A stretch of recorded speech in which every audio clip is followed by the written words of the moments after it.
Kemarin kita sudah belajar pendidikan Pancasila tentang apa? Sila keberapa kemarin? Kedua, ketiga ya. Hari ini kita akan melanjutkan pembelajarannya. Nah, sekarang Bu Guru mau tanya dulu. Tiap Bu Guru tunjuk ya. Nah, yang tidak tertib berarti tidak Bu Guru tuh tunjuk untuk menjawab. Di depan ada gambar. Tiara, di depan gambar apa ini? Ya, ya.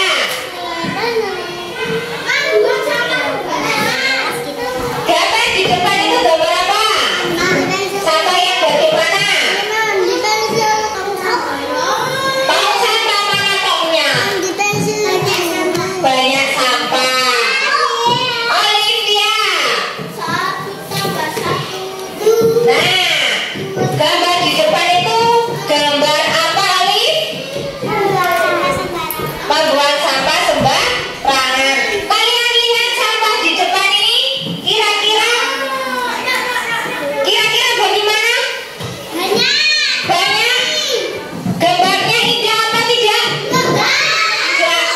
Satu aturan, ya, satu aturan, ya, sesuai gambar di depan.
sholih sodri wa yasir amri wa nujatan lisani wa qawli amin. Bapak, Ibu, tenaga pendidik maupun tenaga pendidikan yang saya hormati, pada siang hari ini kita berkumpul bersama dalam rangka designasi kegiatan Bukito selaku CGP Angkatan 9. Nanti di sini Bukito akan mendesignasikan tentang modul 1.4 tentang budaya positif. Dan nanti saya minta partisipasi dari Bapak Ibu semua untuk aktif dalam kegiatan pada siang hari ini. Dan nanti setelah designasi kita akan membentuk komunitas praktisi. Setelah itu kita juga nanti akan membentuk tim tidak anti kekerasan, kemudian juga akan membentuk tim P5. Nah, untuk selanjutnya saya serahkan kepada Bu Fido yang akan memaparkan tentang aksi nyata modul 1.4 tentang budaya positif. Selaku narasumber pokok Bu Fido, saya persilakan.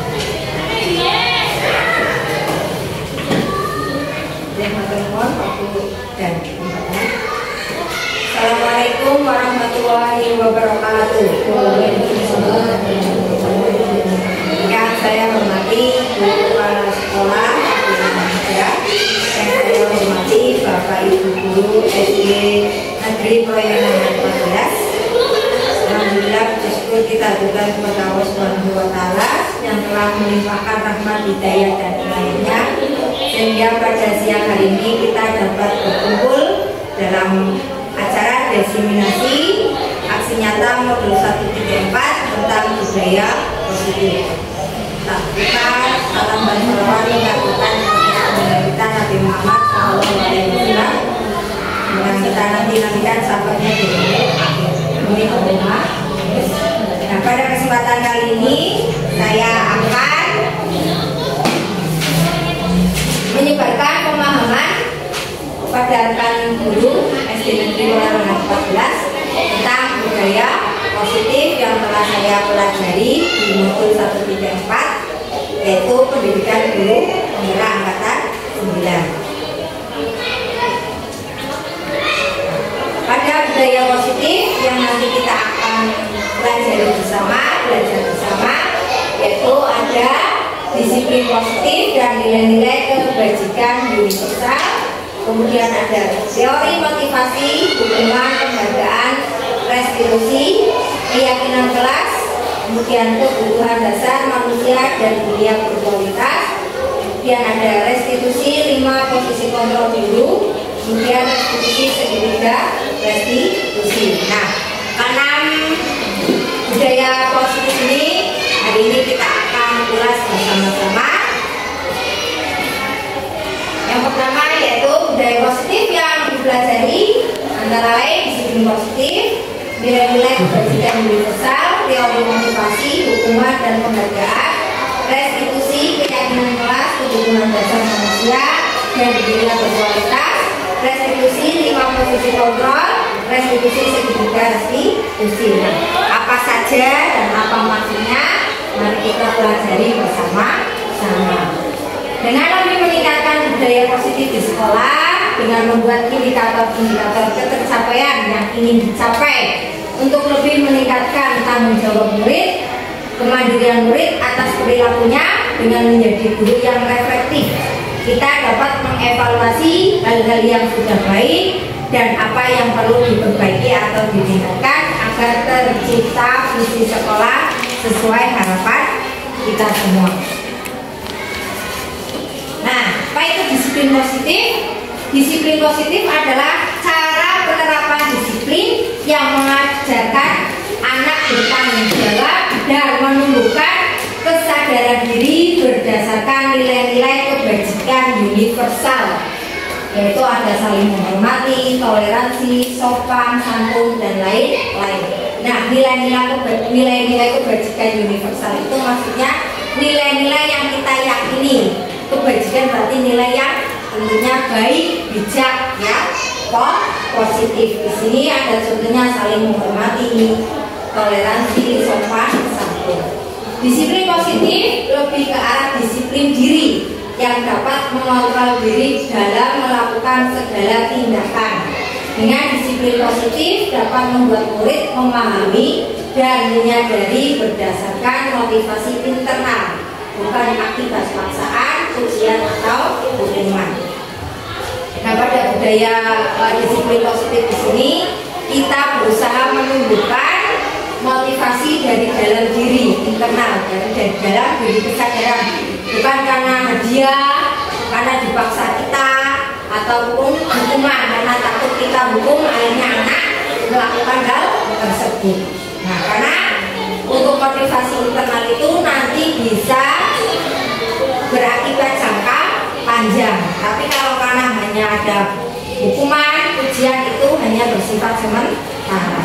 Jadi sadar kalau ada ujian, sadar kalau ada hukuman saja. Tapi kalau kita membukanya melalui internal atau dari dalam diri siswa, itu akan jangka panjang.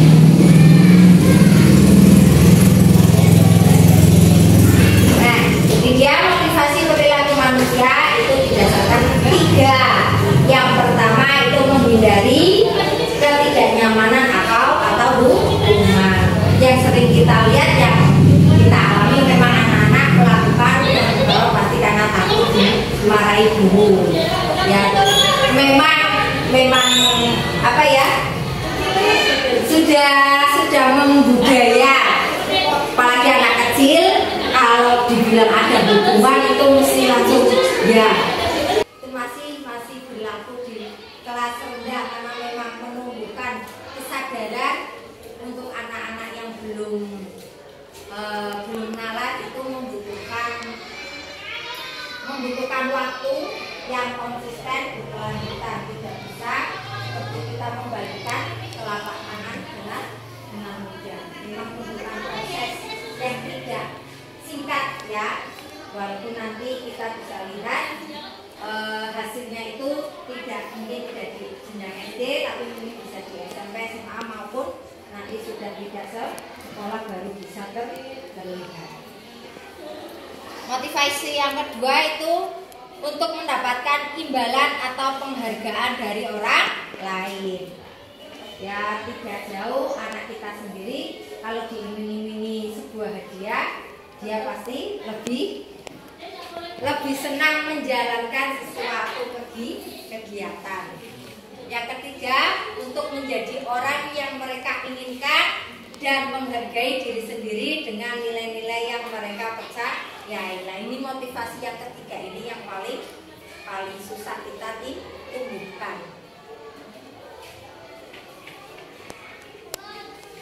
Yang ketiga yaitu keyakinan kelas atau sekolah. Keyakinan kelas ini guru berperan dalam mewujudkan keyakinan kelas atau sekolah dengan adanya kesepakatan antara guru dan murid. Yang kedua, keyakinan kelas atau sekolah berupa pernyataan universal yang mudah diingat, dipahami, dan harus diterapkan di sekolah.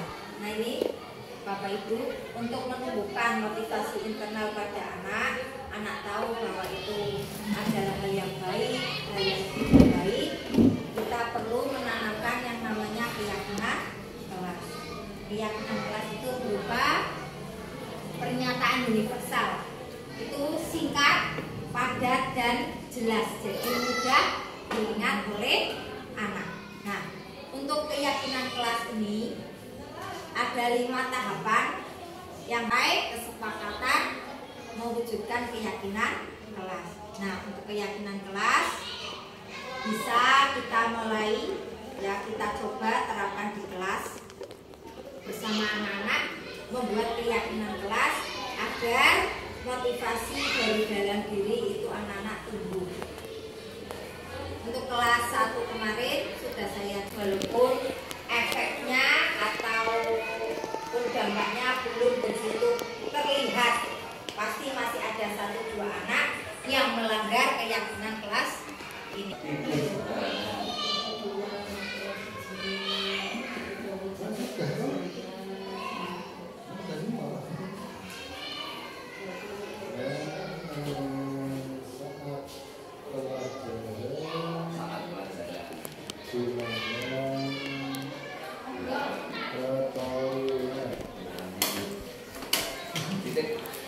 Ya, sama-sama melihat untuk menempelkan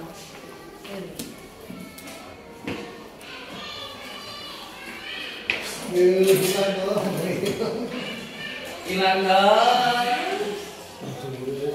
Pencuriga. Ketiga, apabila ada keperluan, bilang pada guru, menjaga kebersihan, meminta izin dulu sebelum ke toilet, saat pelajaran dilarang tidur, saat pelajaran dilarang ke toilet. Nah, peraturan-peraturan yang telah Bapak Ibu buat ini kan terlalu ada yang panjang, ada yang pendek. Nah, peraturan-peraturan ini agar mudah dipahami dan menjadi motivasi positif, maka kalimat-kalimat yang masih berupa kalimat negatif kita ubah dulu menjadi kalimat positifnya, ya, agar yang tertanam di dalam diri anak itu positif. Misal, tidak terlambat masuk kelas, kan itu negatif. Tidak terlambat. Kira-kira kalimat positifnya jadi apa, Bu? Pak?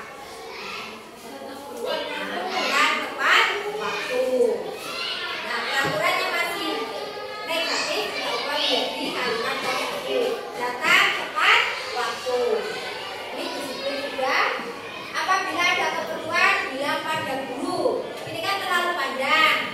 Kira-kira yang lebih positif, lebih singkat, padat dan jelas, kalimatnya apa, Bapak Ibu? Apabila ada keperluan, bilang pada guru.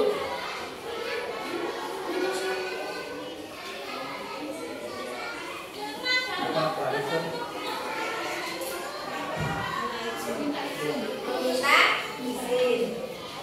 Jaga kebersihan sudah, meminta izin, disangka ya. Meminta izin dulu sebelum ke toilet.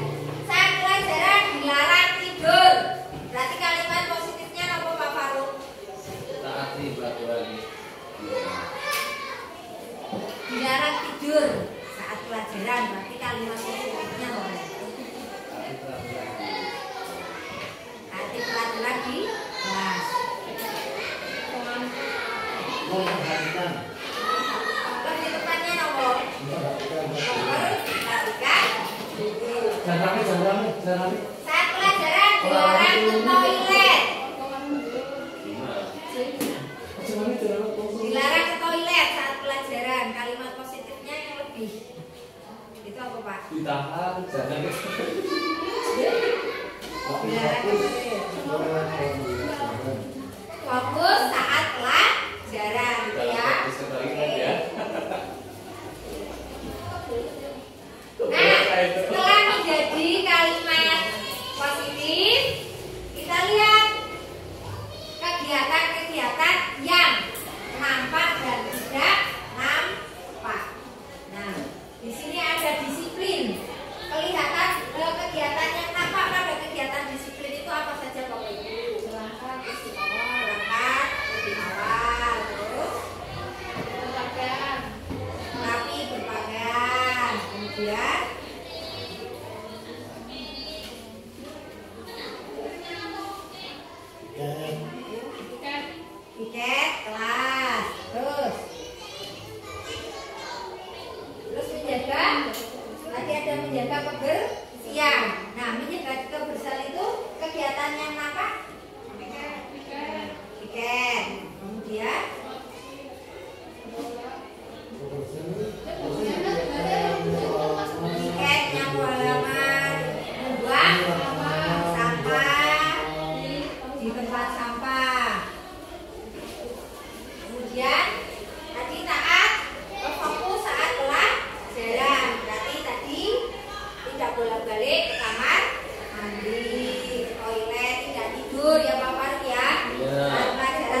menjaga ucapan bisa masuk kedisiplinan tidak Bu? Bisa. Bisa ya. Nah, mungkin yang dengan ucapan itu bisa masuk disiplin yang kita dengar. Terus anak biasanya mengucapkan, mengucapkan hal-hal yang tidak baik seperti ucapan yang jelek. Misal kalau bahasanya sini pisau, ya, pisau atau mengejek-ejek ke temannya. Nah, setelah menjadi seperti ini baru kita buat keyakinan kelasnya. Tadi datang tepat waktu, masuk ke disiplin. Ya, kita jadikan satu yang masuk ke disiplin itu kegiatan apa saja tadi yang terlihat, terdengar, nanti jadikan satu disiplin. Berarti disiplin antara lainnya seperti itu. Kita yakini satu yaitu disiplin. Nah, kegiatannya yang tadi diuraikan.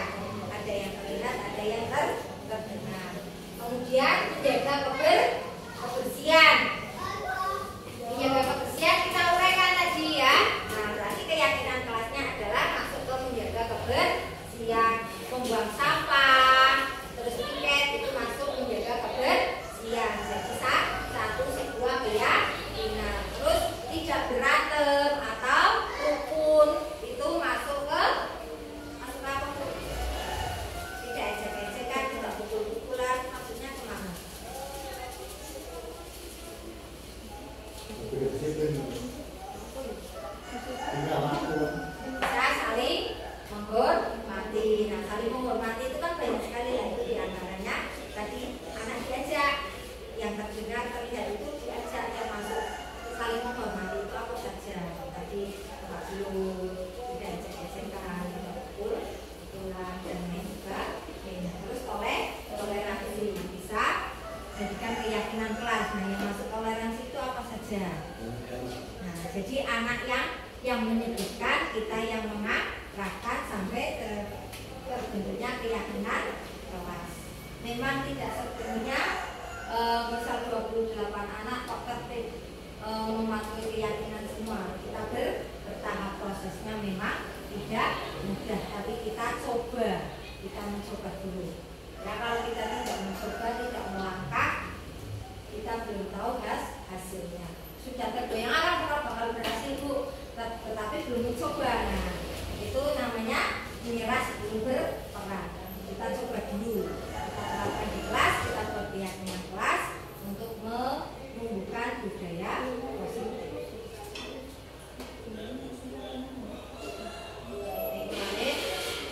Keyakinan kelas, ya, bisa lihat di buku saya untuk kelas 1.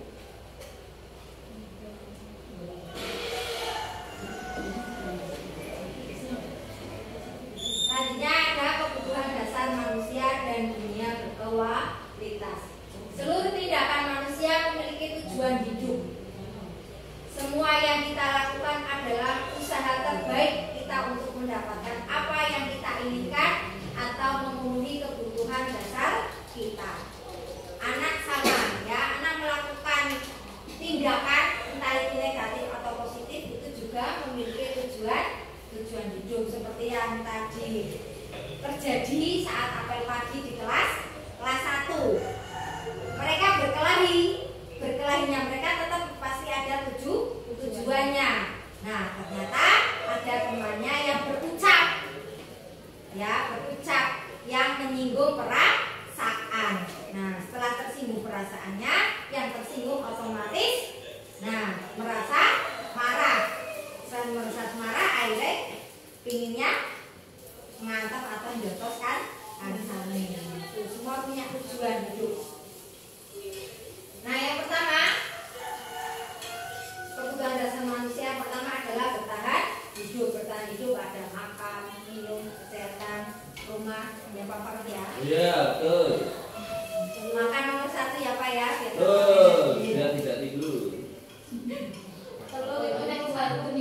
Ini pasti yang utama adalah bertahan hidup, makan minum, hidup, kesehatan. Yang kedua, kasih sayang dan rasa diterima. Tidak hanya murid, Bapak Ibu guru juga sama ingin diberi kasih sayang, ya, rasa diterima, lingkungannya, di tempat kerjanya. Kebutuhan ini adalah kebutuhan psikologis, ya. Tidak hanya anak, guru juga, ya. Diharapkan tidak ada bullying, ya, di antara sesama rekan guru, ya. Kadang tujuannya adalah bercanda, tapi kita lihat situasi dan kondisinya.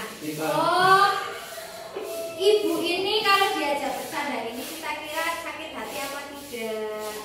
Nah, terus bapak ini kalau diajak bercanda dengan ucapan yang saya seperti ini sakit hati atau tidak? Nah, kita lihat kalau mau bercanda, oh, kalau dengan rekan yang ini sudah biasa, sudah paham kalau ini adalah candaan. Nah, berarti bisa bercanda, bisa mengucapkan apa yang kita inginkan tanpa menyakiti perasaannya. Tapi kalau yang sensitif, dengan tujuannya bercanda, belum tentu bisa diterima.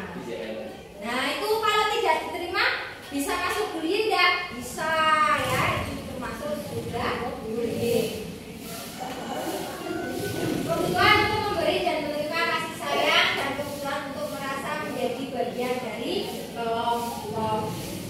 Satu sekolahan kok satu isi orang pernah diajak ngobrol, satu nggak pernah diajak main atau diajak curhat, mungkin mesti ada perasaan kok sama saya kok nggak pernah bareng ya, orang seneng kok ya kata aku. Jadi kan kita salurkan, baiknya kita mulai agak dulu bisa bersama sama dengan satu kelompok.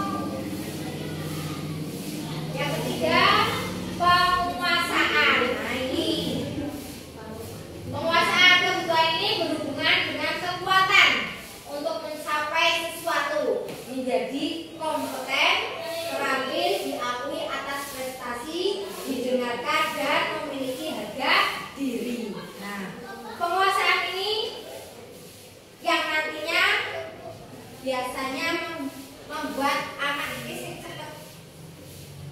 cepat baper. Apa itu katanya? Baper, ya. Kalau dia tidak terpenuhi atas rasa penguasaannya, biasanya dia marah, sering cepat marah. Ya, untuk di tempat saya ini satu les, Pak.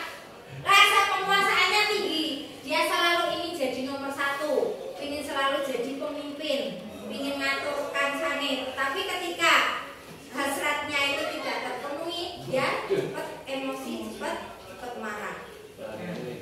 Ini yang sangat butuh kontrol yang lebih, ya, emosional. Ini yang penguasaan. Ketika tidak bisa menguasai, nah akhirnya jadinya pemberontak.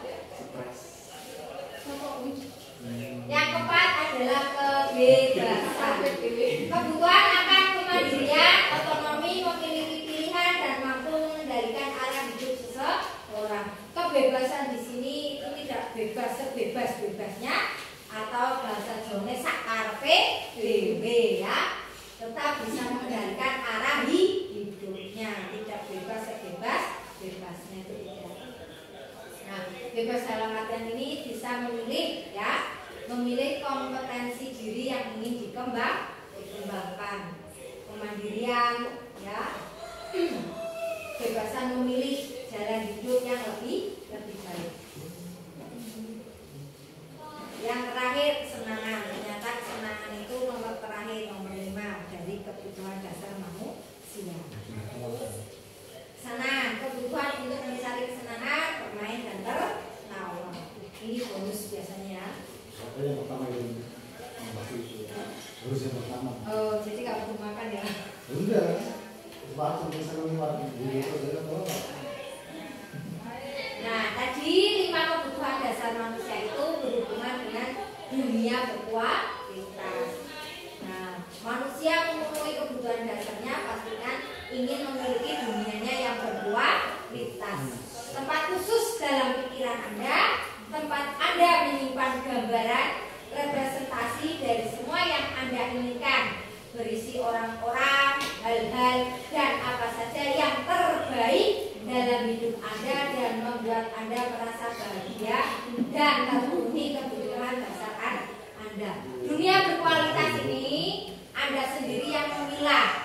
Oh, ini yang bisa membuat saya bahagia. Oh, ini membuat saya sengsara. Jadi seperti album foto, tidak semua berisikan hal semua penting, tidak penting masuk semua, tidak. Tapi dipilih kan, ada momen yang penting, ada foto-foto mungkin menurut Anda itu menurut Anda bahagia.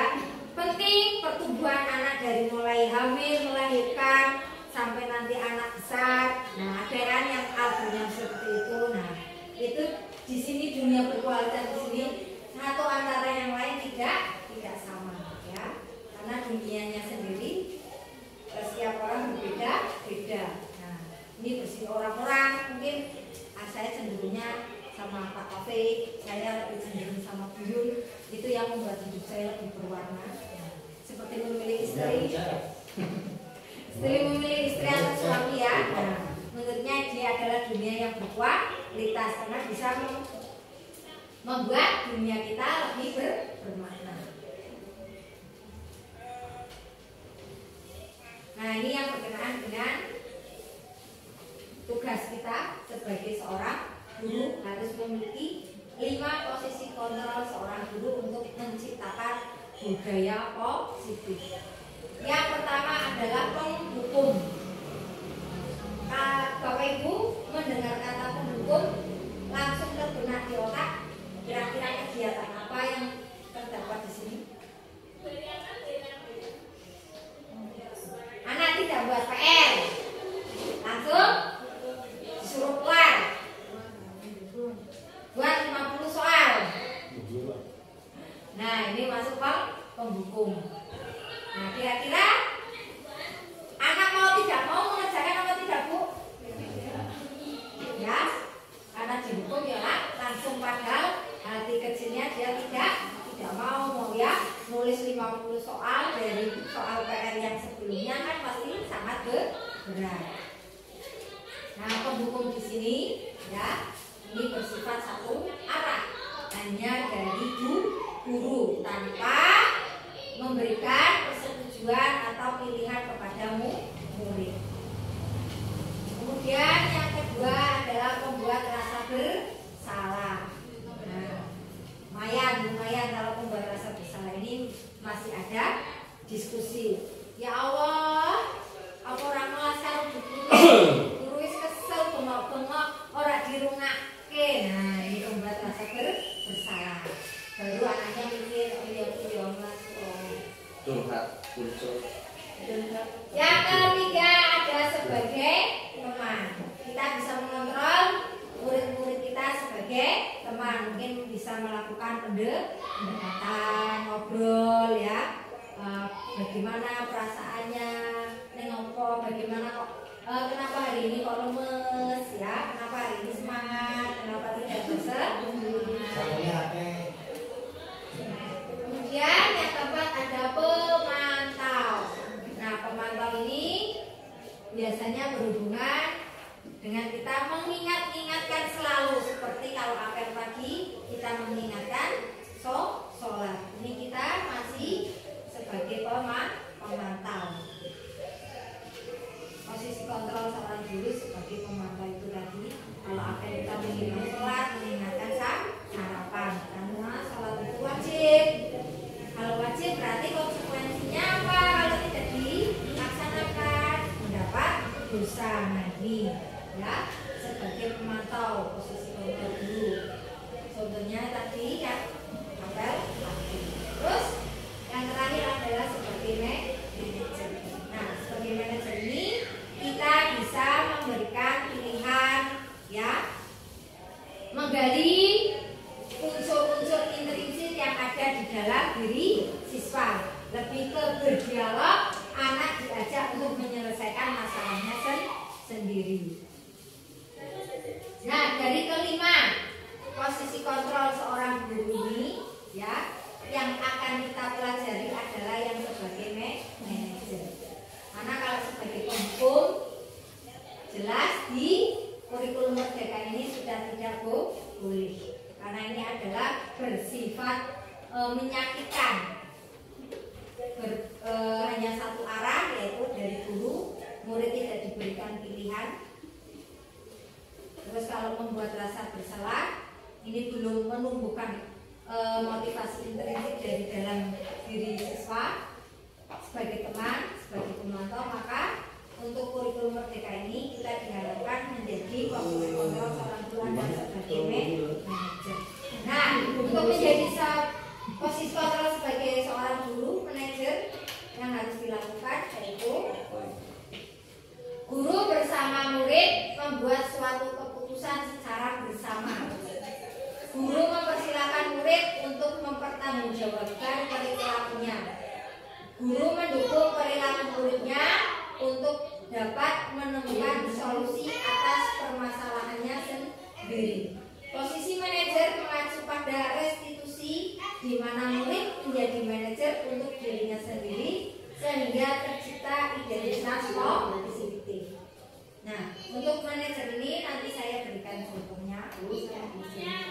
Ini berhubungan dengan kasus yang akan diselesaikan, tetapi anak diajak berdiskusi untuk menyelesaikan masalahnya sendiri.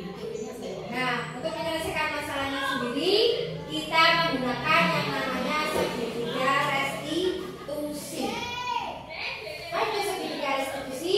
Suatu dialog yang dijalankan oleh guru agar dapat menghasilkan murid yang mandiri dan bertanggung jawab atas masalah yang dihadapi. Pilihan-pilihan yang diambil dalam menyelesaikan suatu masalah.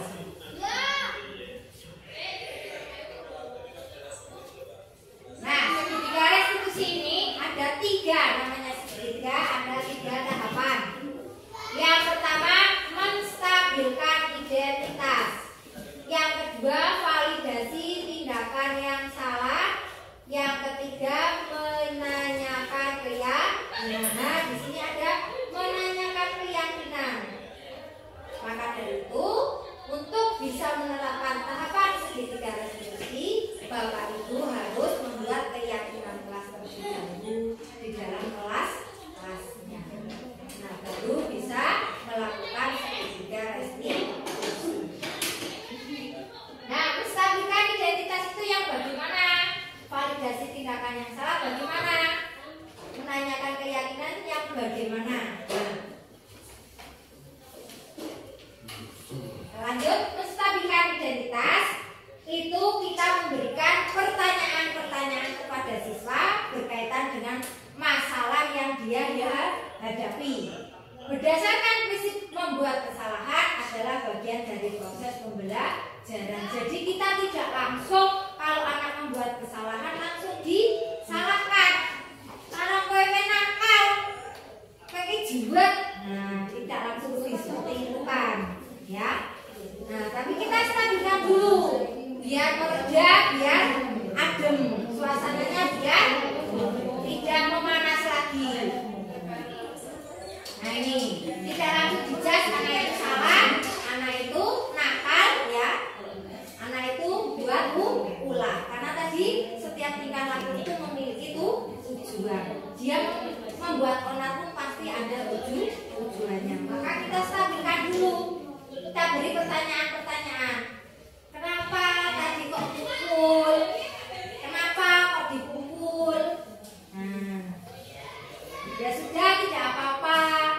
Setiap manusia itu pasti memiliki kesalahan. Nah, ayo kita bareng-bareng memperbaiki. Nah, kurang lebih contohnya ucapan yang kita berikan kepada anak adalah seperti itu untuk menstabilkan identitas. Terus menggeser identitas gagal menjadi identitas sukses. Nah, tadi kalau kita langsung kamu itu nakal, nah nanti tertanam di jiwa anak, aku bocah tidak benar, aku nakal. Nah, nanti berkelanjutan karena sudah tertanam di jiwanya adalah anak yang nakal, ya dia mau berulang, dia mau nakal, dia mau usil, hanya sudah tertanam di dalam diri anak tersebut. Maka identitas gagal yang tadi kita jadikan identitas sukses.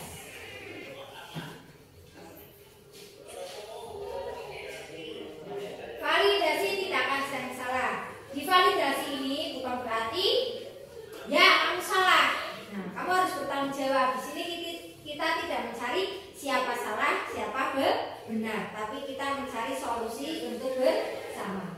Berdasarkan prinsip setiap perilaku berupaya memenuhi kebutuhan tertentu tadi karena punya tujuan ya. Semua perilaku yang kita lakukan memiliki tujuan. Guru akan bergeser dari pemikiran stimulus respon menjadi proaktif. Mengenali dan mengakui kebutuhan murid akan memperbaiki hubungan dengan murid. Nah, di sini kita tidak marah-marah, ya, tidak menghukum murid langsung, tapi kita berikan pertanyaan-pertanyaan yang membangun anak, ya. Kita menjadi stimulus proaktif, ya, kita aktif. Kenapa anak ini kok melakukan tindakan seperti itu? Tujuannya apa? Kenapa kok tadi mukul Buning? Kenapa kok tadi marah sama Buning? Kenapa? Tujuannya apa? Alasannya apa? Nah, ini divalidasi tindakan yang salah, bukan langsung berarti ya tanda salah, bukan nakal. Ayo ya maaf. Nah, tidak seperti itu. Kita diarahkan tadi ya. Nah, yang terakhir menanyakan keyakinan kelas. Menanyakan keyakinan kelas. Nah, maka kita buat dulu keyakinan kelas masing-masing ya. Murid akan diberi pertanyaan-pertanyaan bermakna untuk memunculkan motivasi secara intrinsik. Nah, tadi sudah mukul, berarti sudah melanggar keyakinan kelas kita yang sudah sepakati. Apa berarti? Oh, hidup rukun, misal saling menghormati.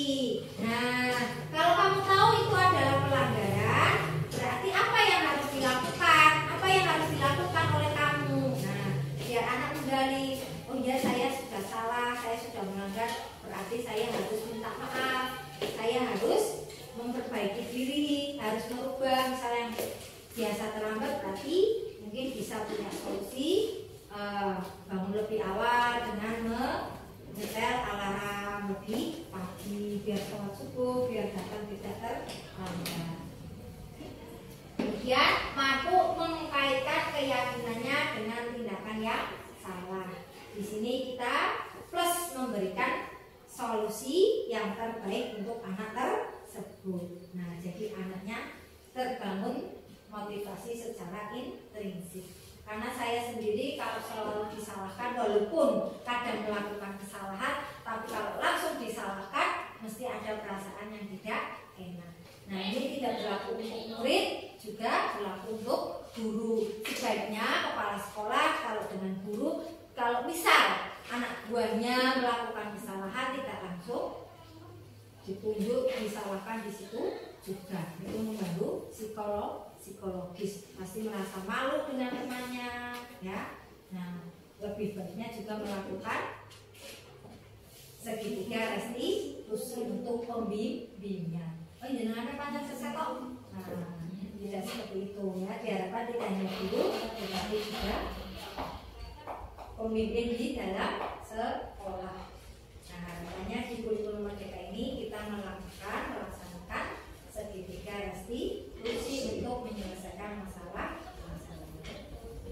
Itu ya, kita hanya murid tapi juga Bapak Ibu guru. Ya, diharapkan kepala sekolah kalau ingin menegur ya juga mengajak ini menggunakan segitiga restitusi siapa yang ingin dibimbing atau di fokus ingin memperbaiki kesalahannya. Nah, demikian apabila ada pertanyaan, monggo bisa ditanyakan. Bisa saya menjawab. Nanti untuk segitiga restitusi sebenarnya bisa saya keyakinan.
Oh ya benar.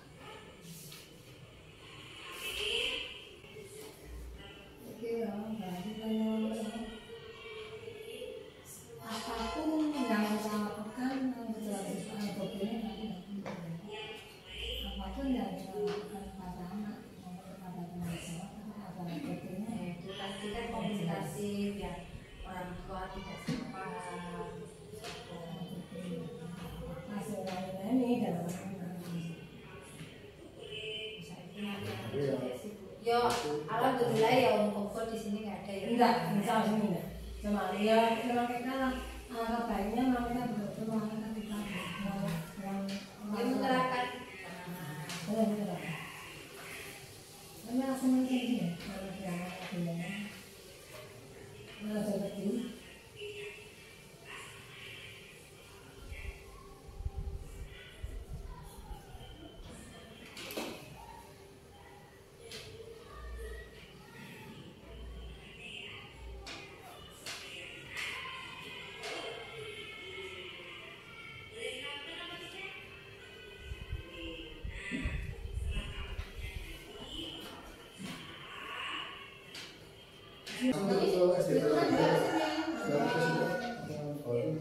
ini hanya sampel ya Bu. bagus seperti itu Ya kurang lebih seperti itu. Jadi tidak langsung mengecek mana salah. Lebih seperti yang saya lakukan. Dari hasil tadi untuk bisa menerapkan budaya positif di sekolah, kita membuat yang pertama adalah komunitas praktisi. Komunitas praktisi diketuai oleh saya, Hafidzah Hasanah, Sekretaris Yun Sustiani, Bendahara Puji Rahayu. Pada komunitas praktisi nanti kita akan lakukan 1 minggu sekali pada akhir pekan, yaitu pada hari Sabtu. Insya Allah kalau tidak ada halangan bisa konsisten berjalan setiap hari Sabtu.